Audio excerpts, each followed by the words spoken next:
Capítulo 7. Quando você crê em Deus, mas não se acha capaz de mudar.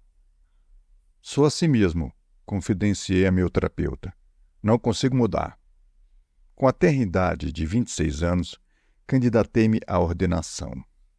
Diversos líderes que observavam minha jornada rumo ao ministério pastoral estavam convencidos de que eu era um workaholic que precisava de ajuda para mudar. Já eu tinha plena convicção de que estavam enganados. Eles apenas não sabem quanto me importo com Deus e sua igreja, justifiquei. O conselho de pastores, de forma sábia e atenciosa, pediu-me que tirasse uma semana de folga a fim de rever minhas prioridades e meditar nas mudanças que me dariam resistência para percorrer todo o caminho. Mesmo consciente de que se trata de uma batalha que eu não venceria, concordei em me afastar por algum tempo das minhas atividades. Para ser franco, nunca pensei em ir até o fim e diminuir meu ritmo frenético. Quando descobriram, como não podia deixar de ser, que não tirei uma semana de folga, mas, em vez disso, continuei trabalhando febrilmente e impuseram-me o aconselhamento obrigatório em que trataria minha tendência a esse vício em trabalho. De repente me vi sentado tranquilamente em uma cadeira pequena, de frente para um terapeuta bem intencionado. Após revisar suas anotações, ele resmungou alguma coisa consigo mesmo, em seguida olhou para mim e disse: "Na verdade, você não acredita ser capaz de mudar, não é?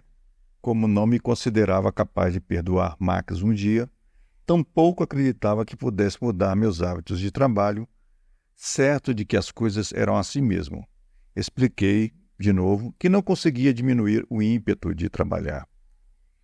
Nunca esquecerei o que aconteceu a seguir. O terapeuta se inclinou na minha direção e, muito afetuoso, a voz pouco mais que um sussurro, confirmou: "Então, você está me dizendo que nem nosso Deus é grande o suficiente para o ajudar a mudar?" Ele me pegou, identificando a mentira. Muitos cristãos ateus vivem ano após ano sob a ilusão de que não nos é possível mudar. Tendo sido perdoados pelos erros passados, alguns se entregam aos problemas presentes sem nunca acalentar a esperança de superá-los. Podemos crer em Deus abertamente, até nos orgulharmos disso. Não cremos de verdade que Ele seja capaz de nos transformar. E não porque nunca tenhamos tentado. Tentamos, com frequência. Pode ser que tenhamos orado e pedido ajuda a Deus, mas nada aconteceu. Ou lemos um livro, ouvimos um sermão, ou aceitamos conselhos de um amigo de confiança só para chegar ao mesmo ponto de que partimos. Talvez tenhamos tomado uma nova decisão no ano novo, ingressado em um grupo de apoio ou mesmo visitado um terapeuta, tudo na esperança de mudar. Como não fomos bem-sucedidos, todavia abandonamos nossas esperanças de uma vida diferente. Embora creia em Deus, não acho que Ele possa ajudar de verdade. Afinal de contas, foi assim que Ele me fez. Talvez, como o apóstolo Paulo, seja este meu espinho na carne. Muitos creem em uma mentira comum. A mentira em que se crê afeta a vida como se fosse verdade.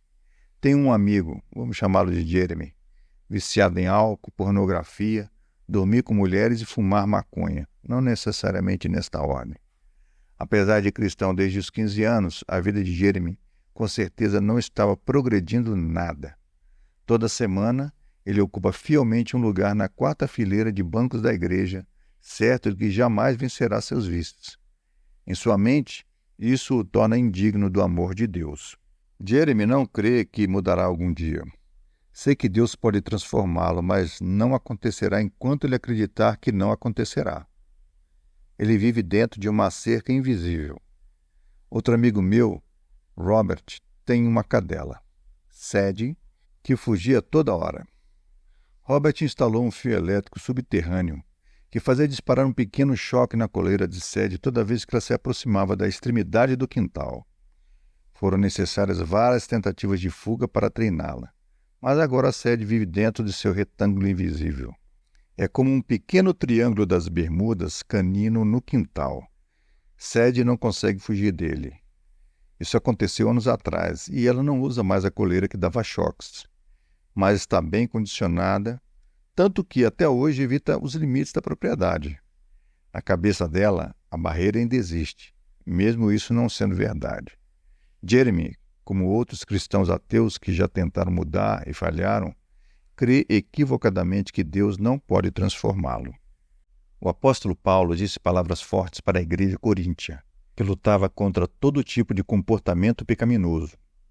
Explicou que guerreamos com armas diferentes das que o mundo usa.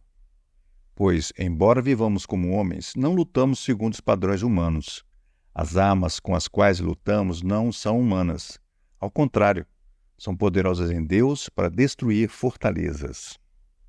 A palavra grega traduzida por fortalezas é okuroma, que quer dizer fortificar, guardar debaixo de chave ou aprisionar. É o que o nosso inimigo tenta fazer conosco. Ele mente até nos convencermos de que estamos presos e que jamais conseguiremos fugir aos nossos problemas. Foi o que aconteceu comigo e meu vício em trabalho. Acreditava que aquilo era só o jeito com que eu fora feito. Sou movido pelo trabalho duro. Pessoas que não trabalham assim são preguiçosas e não se importam tanto quanto eu. Jamais mudarei esse aspecto do meu modo de ser. Meus pensamentos me aprisionaram. Como muitos outros cristãos ateus, criei na mentira de que não podia mudar. Reconhecendo o problema. Em Romanos 6,14, Paulo disse: "O pecado não os dominará."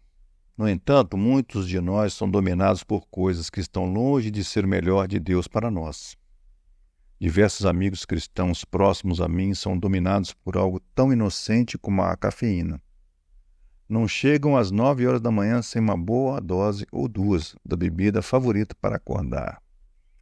Outros são viciados em mascar fumo. Por mais que sintam vontade de largar, não conseguem. Até reconhecem que cuspir dentro de um copo não tem nada de sexy. Pessoas excelentes são viciadas em fumar cigarro ou charuto. Pelo mundo afora, muita gente depende de álcool ou drogas só para levar adiante a vida diária. Alguns não conseguem parar de jogar, outros de gastar. Muitos não resistem à luxúria. Outros ainda não param de comer. Até a tecnologia faz refém em algumas pessoas. Conheço algumas, normais em relação à maior parte das circunstâncias, que não conseguem ficar 30 minutos sem verificar a caixa de e-mails, o Facebook ou o Twitter. Estão dominadas e sabem disso. Pior, acreditam que lhes seja impossível mudar. Algumas pessoas simplesmente estão atadas por falsas crenças. Acham que não são boas e nunca serão. Ou estão convictas de que sempre terão uma atitude negativa. Algumas acreditam que jamais conseguiriam entrar em forma. Outras têm certeza de que estão destinadas a permanecer em um emprego sem sentido. São prisioneiras de ideias falsas, crendo o tempo todo na impossibilidade de fugir, de mudar. Existem ainda aquelas com problemas sérios que não sabem disso. Também se mantêm trancafiados em uma prisão de que desconhecem até a existência. Seja qual for o desafio, o primeiro passo é sempre o mais difícil. Em minha primeira sessão de aconselhamento para tratar do problema de excesso de trabalho, pouco progredi. Craig, você considera que trabalhar demais é um problema que você tem? Meu terapeuta tentava extrair uma resposta sincera de mim. Eu tinha convicção de que apenas era dedicado ao ministério. Não, respondi confiante com toda a franqueza. Na verdade, não creio que tenha problema nenhum. E sempre defendi essa minha posição. Até Amy e eu temos nossa primeira filha, Kate. No dia 15 de março de 1996, uma terça-feira, eu estava dando aula para uma turma de estudo bíblico que se reunia na hora do almoço, no centro da cidade, quando meu pager vibrou. Olhei e reconheci o número da minha casa, seguido de 911. Era o sinal que Amy e eu combináramos e que significava: sua mulher grávida está entrando em trabalho de parto, portanto é melhor correr.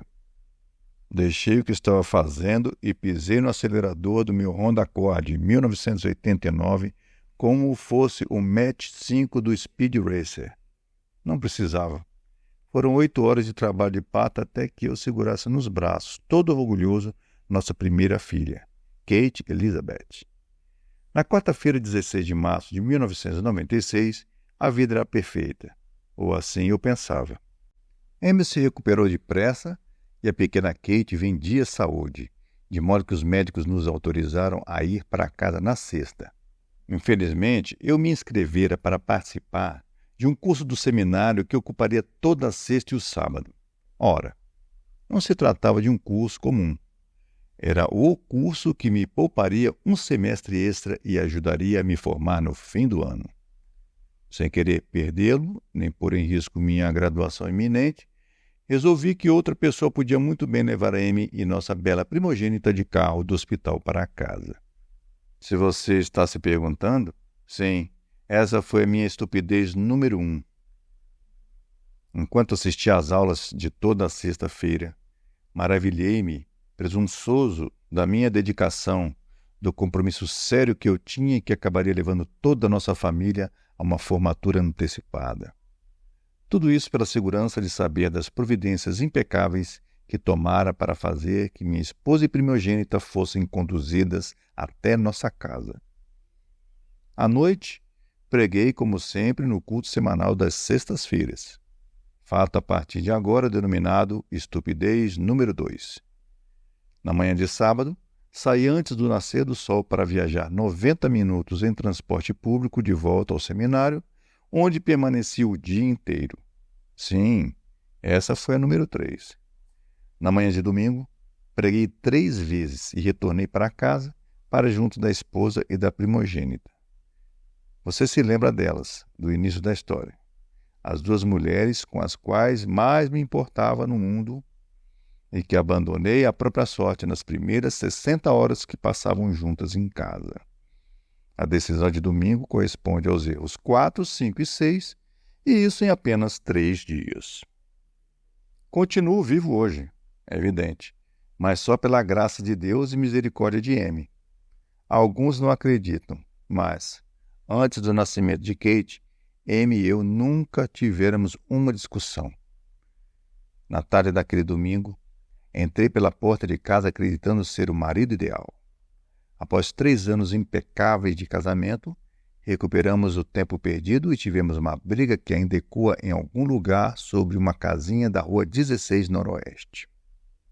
Está bem, então talvez eu tivesse um probleminha pelo fato de ser workaholic. Enfim, estava pronto para reconhecer que precisava, talvez de novo, de ajuda. Com o tempo comecei a perceber que meu problema não era tão pequeno. Por alguma razão, consumia-me a necessidade de trabalhar. Era o primeiro a chegar ao escritório e o último a ir embora. Ignorava os dias de descanso, como a líder de torcida ignora os assobios dos calouros. Férias eram para os covardes. Passar tempo longe do trabalho era para quem, na verdade, não se dedicava. Tinha de dar duro, o máximo possível. E não era só o trabalho. Eu precisava produzir, ser o melhor. Quando olho para trás, hoje reconheço que tentava provar alguma coisa, compensar minha eterna sensação de demérito. Essa necessidade doentia se apossou de todas as outras partes da minha vida. Vícios são idolatria. Tentamos satisfazer alguma necessidade que só Cristo pode satisfazer, procurando algo que não Ele. Eu tentava provar que tenho valor produzindo muito em vez de encontrar valor exclusivamente em Cristo. Admitir isso deu mais trabalho e dor do que sou capaz de descrever. Uma quantidade enorme de cristãos ateus não se dispõe a reconhecer, antes de mais nada, o próprio problema. Foi o meu caso, durante anos. Sempre encontramos um monte de desculpas para explicar por que o problema não é tão grande assim. Mas, se não admitirmos, não poderemos mudar.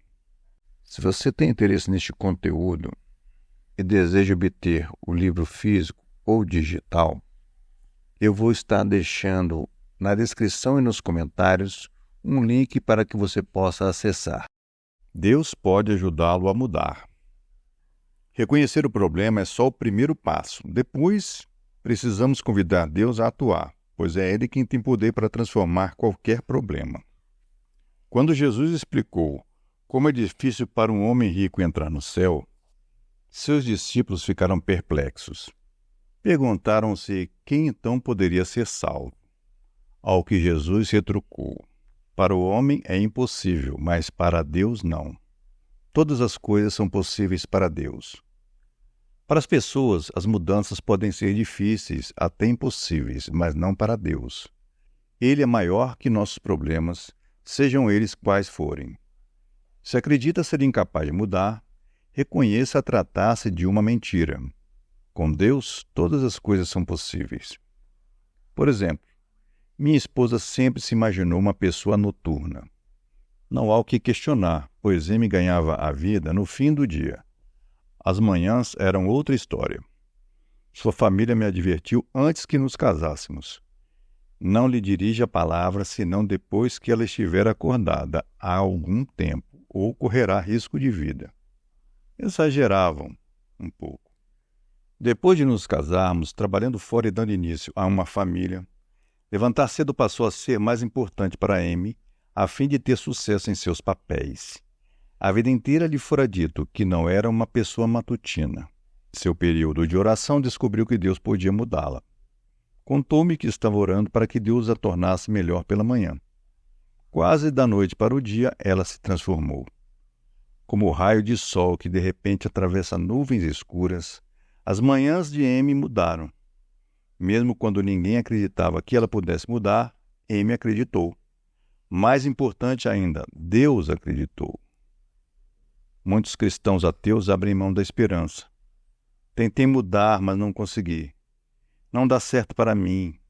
Você não entende, esse é meu jeito de ser e pronto.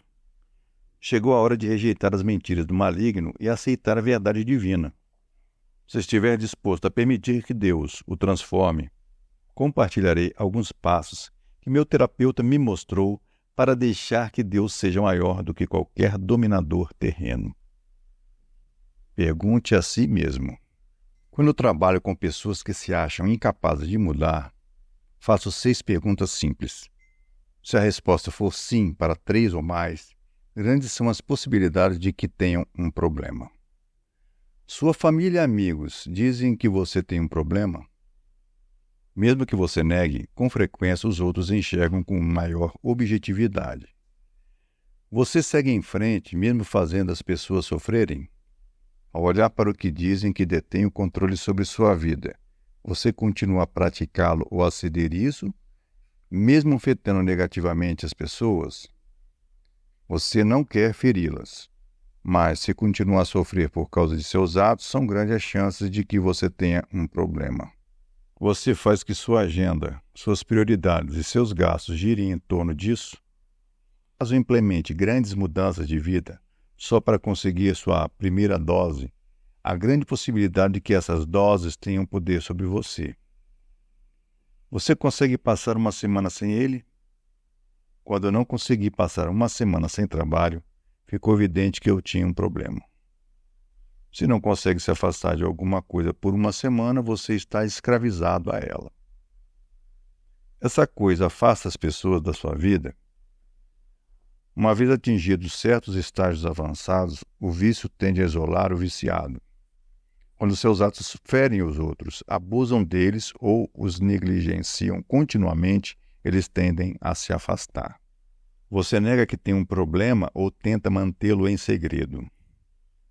Se fica na defensiva, inflexível em sua insistência de que não tem um problema, é provável que verdadeiramente o tenha. Se você esconde algum comportamento dos outros, há um motivo. Precisa tratá-lo de peito aberto em vez de ocultá-lo. No auge do meu vício em trabalho, respondi sim a 5 dessas 6 perguntas. Lamento dizer, mas até depois do safanão que levei em seguida ao nascimento de Kate e que me fez reconhecer que tinha um problema, eu não estava pronto para mudar, ainda. Livre-se das desculpas. Antes de começar a jornada rumo à mudança, prepare-se. O monstro das desculpas o espreita das sombras, pronto para empinar a horrível cabeça. Já tentei antes. Nada dá certo para mim. Fiz tudo o que era possível, não consigo mudar. Sou assim e pronto. Não é tão importante assim. Muita gente tem problemas maiores do que eu. Antes de estabelecer uma conexão com o poder de Deus para mudar, Você precisa se livrar das desculpas. Jesus se aproximou de um tanque rodeado de gente enferma. Descobriu ali um homem inválido, havia 38 anos. Diz a Bíblia: quando o viu deitado e soube que ele vivia naquele estado durante tanto tempo, Jesus lhe perguntou: você quer ser curado? A pergunta parece tão simples. Quer ficar bom? É como perguntar a um homem falido: ei, quer $1.000.000? Em vez de se entusiasmar todo: sim, quero ser curado. O homem respondeu com uma desculpa: Senhor, não tem ninguém que me ajude a entrar no tanque quando a água é agitada. Enquanto estou tentando entrar, outro chega antes de mim. A esse sofredor foi oferecida a oportunidade de ver o poder de Deus. Mas ele se acostumara de tal forma à própria condição que se concentrou em todos os motivos pelos quais nunca sararia. Muita gente é assim. Eu também era. À medida que nossa família e ministério cresciam, o mesmo aconteceu com meu vício em trabalho. As pessoas que me amavam costumavam expressar preocupação com os meus horários. O fato de já estar fazendo terapia me deixou ainda mais convicto de que não adiantava. Eu conhecia todos os motivos pelos quais nunca mudaria. Outra experiência com minha primogênita serviu, enfim, para esvaziar de vez as minhas desculpas. Todas. Kate tinha quase 2 anos e eu enfrentava um período de trabalho incomumente longo. Segundo M, era minha 15ª noite consecutiva longe de casa, envolvido com algum compromisso, de suma importância, da igreja. Entrei correndo em casa para mudar de roupa e já saí em disparada para um encontro de negócios qualquer. Antes disso, apanhei Kate do chão para lhe dar um beijo de despedida e disse entusiástico: espero estar em casa a tempo de dar um beijo de boa noite em você. Os belos olhos azuis lancinantes de Kate piscaram para mim. Mas papai, você não mora em nossa casa. Você mora na igreja. Sua sinceridade me deixou sem fôlego. Fui obrigado a reconhecer meu problema e sobrepujar minhas desculpas pouco convincentes. Já passara da hora. Se alguma desculpa tenta dissuadir você de mudar, pegue essa ideia e substitua-a pela verdade. Paulo disse: destruímos argumentos e toda pretensão que se levanta contra o conhecimento de Deus e levamos cativo todo pensamento para torná-lo obediente a Cristo.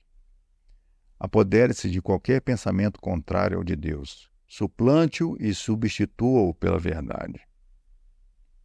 Quando tentado a pensar: meus pais são gordos, portanto sempre lutarei contra o peso. Pare. Lembre-se de que você pode todas as coisas em Cristo que o fortalece. Com a ajuda de Deus, você pode mesmo perder peso. Ao pensar, não tenho jeito para lidar com dinheiro, sempre vou dever, aprisione essa ideia e, em seu lugar, diga: Deus está me ensinando a ser fiel em tudo que tenho. Não sou os bens que possuo, sou quem Deus diz que sou. Um dia estarei livre das dívidas. Você se surpreende pensando: algumas pessoas são sempre positivas. Eu não, sou naturalmente crítico e negativo. Não é verdade. Em vez disso, lembre-se de que você tem a mente de Cristo. Deus a renova todos os dias. Quando se sentir mal consigo mesmo e começar a resvalar para um desses pensamentos mais que familiares, lembre-se de que, se seguir a Cristo, o mesmo Espírito que o elevou dentre os mortos viverá em seu interior. Você foi criado à imagem de Deus. Ele o conheceu antes que você nascesse. Tem grandes desígnios para você, obras grandiosas que foram planejadas de antemão para você executar. Se não está morto, você não acabou. Deus ainda tem algo importante para você realizar. Só essas verdades já o tornam bastante importante. Você pode mudar. Aprisione os pensamentos errados e substitua-os pela verdade. Livre-se das desculpas. Se insistir em criá-las, estará insultando o poder de Deus. Com Deus, todas as coisas são possíveis, inclusive o que você pensa não ser. Assim que o homem paralítico havia 38 anos apresentou sua desculpa, Jesus manifestou seu poder. Então Jesus lhe disse: levante-se, pegue a sua maca e ande. Corte as amarras. À medida que superar as desculpas capazes de retardar você, também desejará cortar as amarras que o prendem. O apóstolo Paulo disse: as más companhias corrompem os bons costumes. 1 Coríntios 15, 33. Se você vive rodeado de pessimistas e outros tipos perigosos para o seu progresso, livre-se deles. Cerque-se de novos amigos, bons amigos. Por exemplo, se está superando seu problema com a luxúria e seus parceiros vão a clube de striptease ou mantém revistas pornográficas espalhadas pelo apartamento, você necessita de novos amigos. Se está determinado a perder uns 15 quilos, mas sua amiga Alicia continua aparecendo em sua casa sem avisar, com 2 potes de sorvete de caramelo, Alicia precisa desaparecer. Caso se esforce para agradar a Deus com sua vida, mas a pessoa que está namorando insiste em forçá-la a fazer coisas que você sabe que não deveria, é hora de devolver esse peixinho para o lago. Certa vez, Amy e eu notamos que estávamos ficando orgulhosos do nosso ministério e cada vez mais críticos em relação a ministérios alheios. Toda vez que saíamos com determinados amigos íntimos, quando o víamos, estávamos conversando sobre como outros ministérios eram ineficazes. Nossa atitude arrogante só fazia crescer. Do nosso jeito é melhor. Todas as outras pessoas estão fazendo tudo errado. Sabíamos que nossa atitude não agradava a Deus, mas continuamos cada vez mais negativos e críticos. Tentamos explicar a nossos amigos que não queríamos mais depreciar os outros, mas eles não compreenderam. Percebendo que estávamos permitindo que exercessem uma influência negativa sobre nós, resolvemos nos distanciar delicadamente. Começamos a sair com amigos diferentes. Pode soar cruel, mas acontece que más companhias corrompem os bons costumes. Se é sincero o seu desejo de mudar, cerque-se de pessoas que o ajudarão, que acreditam em sua capacidade de fazê-lo. Renda-se ao poder de Deus. Se não acredita que pode mudar, você tem razão, em termos. Seu poder é limitado. Sua força de vontade não é irrestrita. Sua determinação em algum momento acabará. Por isso, para uma mudança radical, você necessita de poder do único que é bom, Cristo. Em Colossenses 1:29, Paulo afirma: é para realizar essa tarefa que eu trabalho e luto com a força de Cristo, que está agindo poderosamente em mim. Essa é a nova tradução na linguagem de hoje. A palavra grega traduzida por luto é agonizomai. Refere-se à luta ou competição por um prêmio. Literalmente quer dizer competir contra um adversário e vencer. É importante observar que se supõe que lutemos, que combatamos. A Bíblia diz que eu agonizomai com a força de Cristo. Mudamos pelo seu poder, não pelo nosso. Certa vez eu estava na academia com John, meu amigo de longa data e parceiro de malhação, quando, depois de exercitarmos o peitoral, resolvemos fazer uma série radical de levantamento de pesos. Para acabar de exaurir as forças dos músculos já cansados, poríamos pouco peso em uma barra comprida e deitaríamos em um banco. Eu fui primeiro. Empurrei a barra com facilidade para longe do peito, antes de deixá-la descer devagar. Por causa do pouco peso, consegui levantá-la outras vezes, em uma série de 20 repetições rápidas. O que começou fácil, logo ficou bem mais difícil. Enquanto me esforçava por continuar, John segurou de leve a barra para me ajudar. Incentivou-me cada vez que consegui empurrar a barra para cima com sucesso. Isso aí, Grosso, vamos lá, só depende de você, ele exclamou, encorajando-me a seguir em frente. Quando o peso se tornou demasiado para meus braços exaustos, John segurou a barra com ambas as mãos. Em pé junto ao meu corpo, ele sustentou parte do peso, ainda permitindo que me exercitasse. responsável por levantar cerca de metade do peso para mim, ele continuou encorajando. Isso mesmo, continue. Não pare, só depende de você. Cada vez que eu forçava os braços para cima, um pouco mais de energia abandonava meu corpo e John respondia por sustentar um pouco mais do peso da barra. Ainda me estimulando, ele continuou dizendo: só depende de você, só de você, cara. Exausto, enfim, soltei a barra. John não percebeu.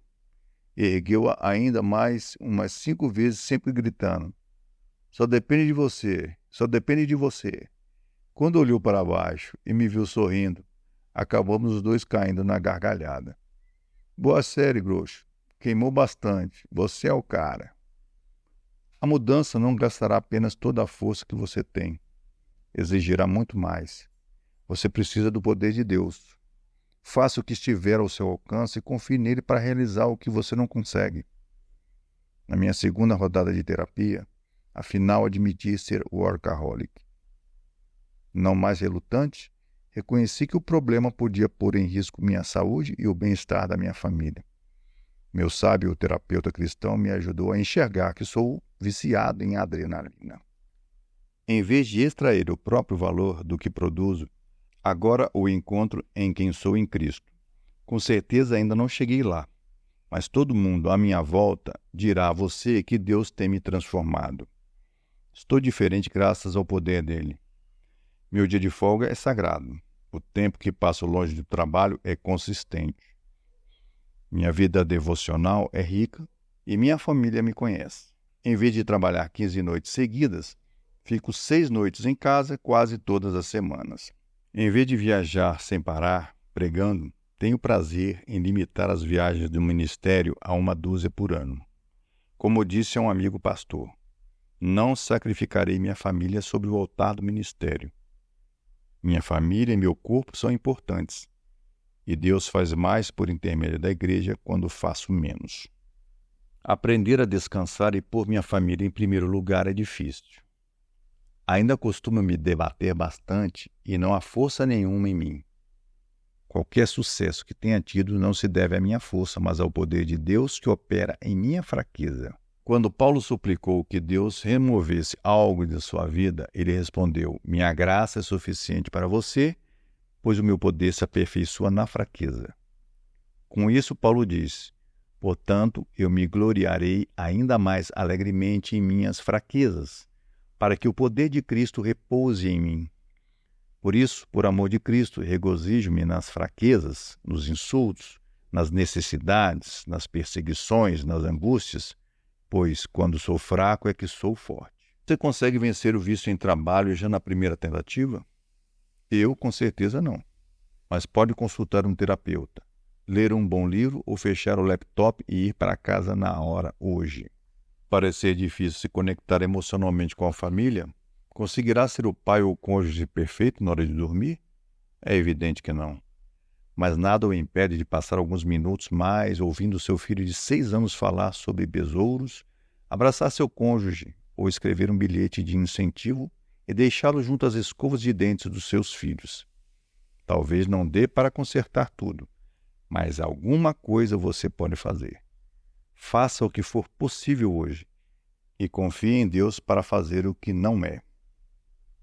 Não há como você se transformar pela força do próprio poder. Quando se sentir esmagado por algo maior que você, deixe aquele que é maior que todas as coisas ser o poder de que você necessita em sua fraqueza.